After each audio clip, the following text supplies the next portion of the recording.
All right, so this is going to be another After Effects tutorial, and you all will have the source logo so you can follow along with me and complete the tutorial on your own. So I just want to give you guys a quick preview of what we are going to make today. So we're gonna learn a few new tips and tricks.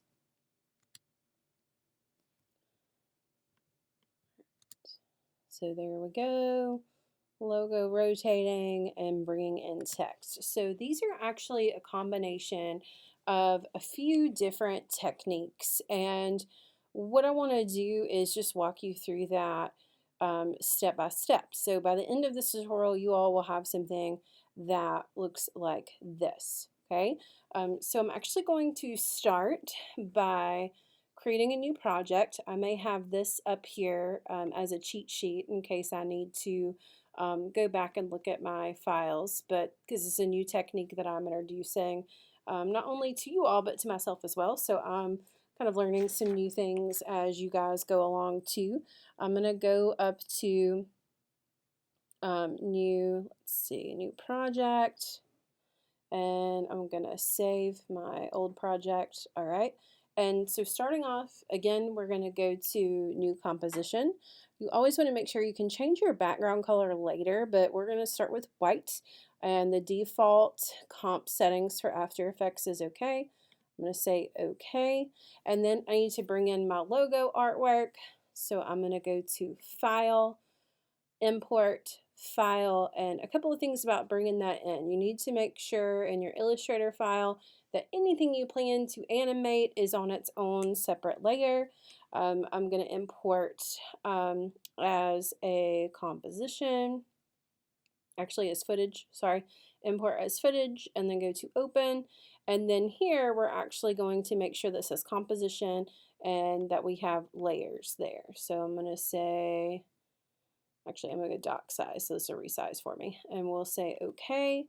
And here I've actually brought in my full logo. I can delete that because I don't really need that file.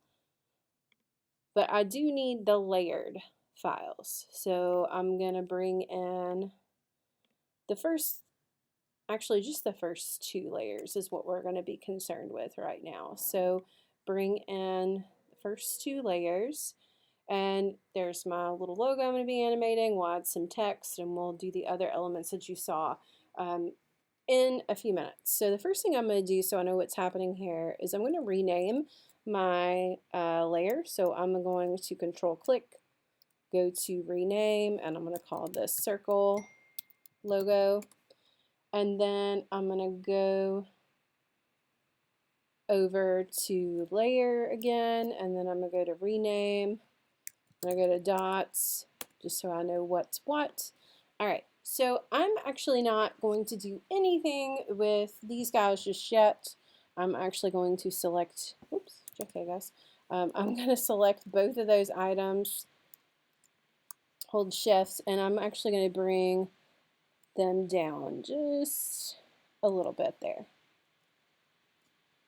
All right, so the first thing that we're going to do is that fun little animated circle, and we're going to be working with the shape tool. We're also going to be working with a technique called a trim path. So the disappearing and reappearing of the circle, that is actually easier to do. It looks a little difficult, but it's actually super easy. So I'm going to walk you guys through that. And you're going to go up to, first of all, go to layer and new, and we want to tell it that we're going to create a shape layer, and this says shape layer 1. I'm going to call this, I'm going to click and rename, so control click on this to rename it, and I'm going to call this animated circle.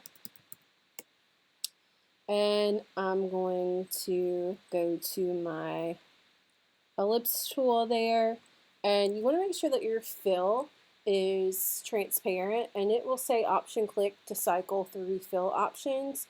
So if you option click on this, it will give you different options, a gradient, fill, and then it will click to transparent. And I've got my stroke, which is a lovely blue color to complement my blue here. And I've set that to 10 pixels. You can set that to be larger, smaller, whatever. So now I'm going to hold Shift on my keyboard, and that will allow you to make a perfect circle. And then I'm going to go back and select my selection tool, and I'm going to drag that to where that is center of my logo there. All right, so now we're ready to animate. So again, we're going to make sure you're clicked in the animated circle layer, and we're going to go to add. We're going to click, you want to make sure your little drop down path area there is expanded. We're going to click the little circle where it says add, and then we're going to go to trim paths. And trim paths allow you to see what's visible and what's not at certain times. Okay, so we are going to expand the trim path panel, and we want to, first of all, you want to set, before we keyframe anything, you want to set the end of the trim path to be 0. And then for start, you're going to go ahead and at the beginning of the animation here, you're going to click start. And then I'm going to drag my time indicator over just a little bit there. And then I'm going to apply my next keyframe, which will be, sorry guys, I'm following along from some notes here, end, so still at 0. And then I'm going to keyframe over, and then I'm going to make start 100, and then I'm going to make the end 100 as well. All right, so let's take a look at that.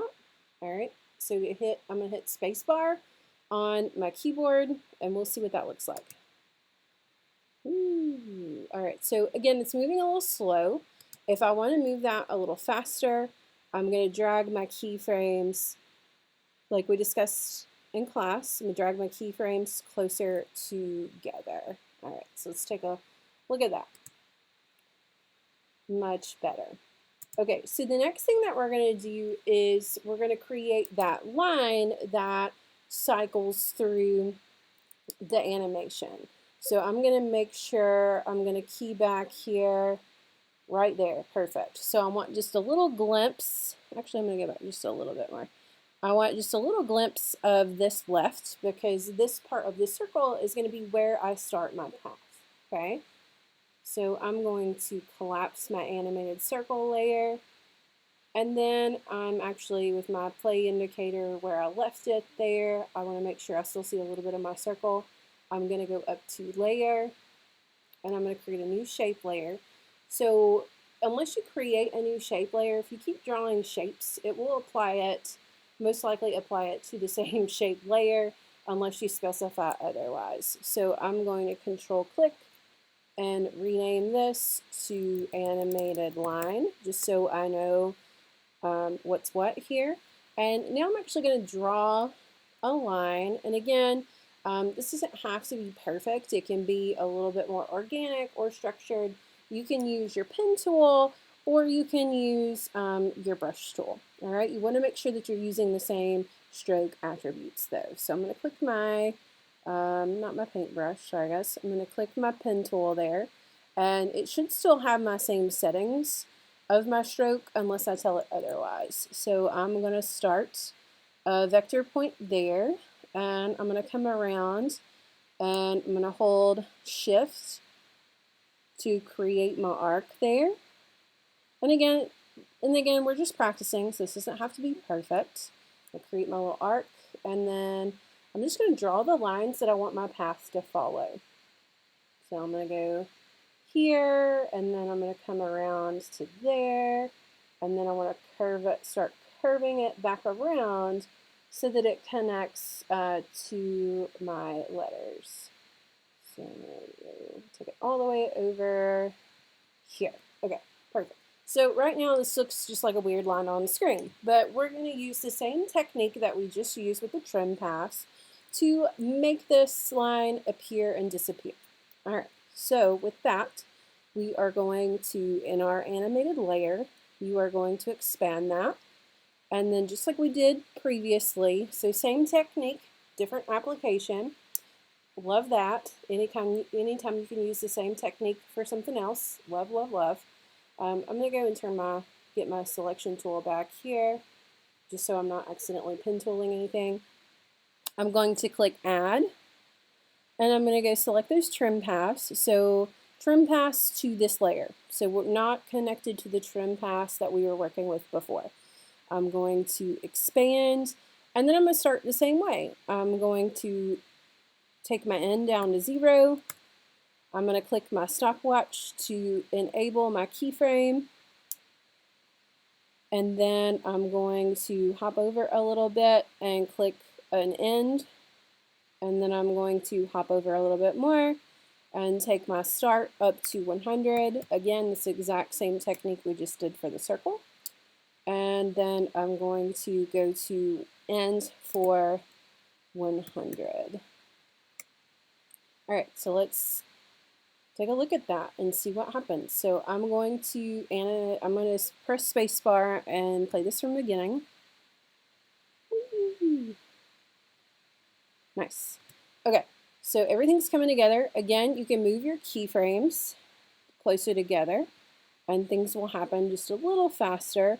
Something else that I want to introduce you guys to as well. So again, there we go, connects. Whee. And obviously, if you were doing this for your project, you would want to tweak that so it's a little bit smoother. But again, we're just playing, messing around. One other thing I want to introduce you to is a function called Easy Ease. So when you apply Easy Ease to your keyframes, that just kind of adds some extra fluidity to your animation. So the way to do that is select all your keyframes, so you can just click and drag around your keyframes there. And then on your keyboard, if you press F9, you might have to press function as well. But if you press F9 on your keyboard, you'll notice that changes the look of your diamonds. They go from diamonds to this little hourglass shape. That actually, if you notice, makes that so much smoother. So that adds built-in fluidity to your motion. All right, so what we're going to do now is we're going to go back to our animation, and we're going to do that rotating of this logo here. And this is very similar to, I'm going to be in my circle logo. This is very similar to what you all did when we were messing around with the 3D stuff in class. So I'm going to expand my logo there, expand my transform, and I want to go over here to the little cube, and this allows this to be a 3D layer. So remember, you have to turn that on or off for each layer depending on what you want to use it for. And I'm going to click right there because I want this starting at the beginning. I'm going to be working down in my Y rotation. So I want to start a keyframe, and I want this to be 0 at 90 degrees. And then I want to, there we go. And then I want to key over.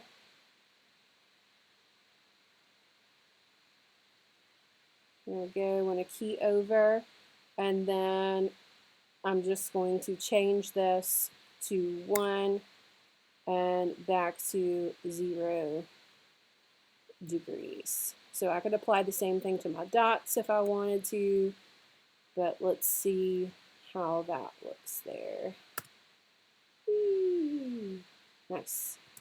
All right, so again, sound effects are free. You guys always get free sound effects. So you can tweak the timing of that if you want. Again, I'm going to highlight my keyframes, and I'm going to hit the function F9 and apply my Easy Ease, and let's just play that all together. Nice. Just makes everything just a little smoother. You almost always just want to Easy Ease everything, just so your motion is much, much smoother. And a couple other options, not that you have to, but if you want to control even more of the smoothness of your animation, if you click this little guy right here, this is not something that you all have to use. You don't even have to use it for this technique, for this tutorial if you want to. But I just want to open up the graph editor, and this allows you to smooth out your animations. And again, this starts to get a little bit high tech, but if you tweak your graph, you can make that smoother or more stark of an animation. So if we just kind of mess with this here, smooth that out, we can see what that does. So I'm going to hit spacebar,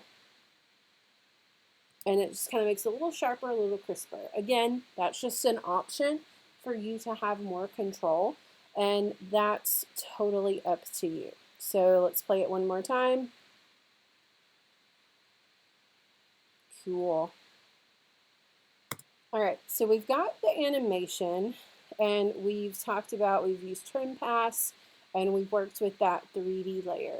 So this was part one. In part two, we're going to come in and we're going to animate some text. So I'm going to stop here, and we'll come back for part two and animate the text.